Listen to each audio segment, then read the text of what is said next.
Well, it finally happened. My old faithful Windows computer is dying. Do you think it lasted 6 years? It was there when I started editing bloopers of Chris Pirillo back in 2007. It saw me through the launch of Geeks.Pirillo, and even when I had to do recordings for Chris himself. But it just got too old. I never imagined that Chris himself would send me a Mac, let alone get me in touch with the people at Parallels to bring my old Windows computer back to life in a way I never would have thought of. At first, when I opened the box and I saw everything inside, and I saw the transfer cable, I wasn't too impressed really. I just saw the transfer cable and said, oh, okay, it's a transfer cable. Yeah, so that means I'm going to have to go through a lot of hassle and whatnot with the onboard software trying to install itself and whatnot. But it actually turned out to be quite easy.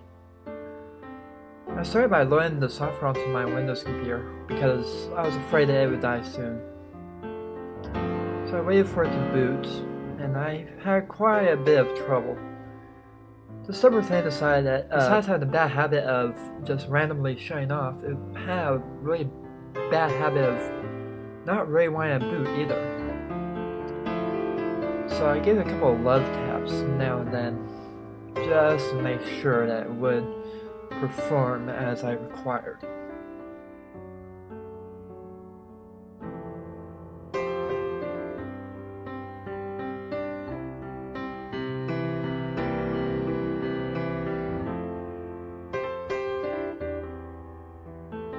Usually a couple love taps does the trick, but you never know.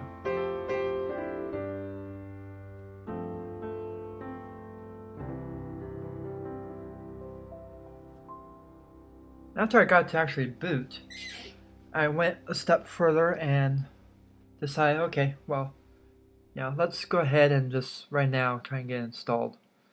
So I opened up the CD-ROM drive and loaded the disk in. I didn't have very high hopes. I was like, okay, this is going to take about 2 hours for this software to install on this old slow machine of mine. But I was pleasantly surprised.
And that's how easy it was. Suddenly I had Windows and Mac OS X at my fingertips, thanks to Chris Pirillo and the people at Parallels.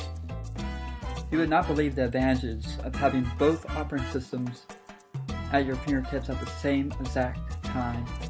I don't think I could ever go back to the way it was, just using Windows. There is so many aspects of OS X being used with Windows that I could not live without these days. For example, being able to command zoom in certain circumstances is just something I could not ever do without now.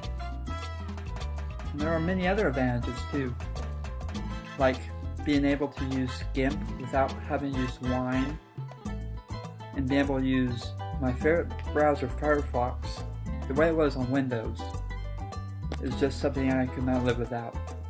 I know it's available for macOS X too, but there's something about the Windows version that just holds its appeal to me. You got Sony Vegas and Adobe Audition and several other programs that you just cannot find on macOS X yet, that I cannot live without.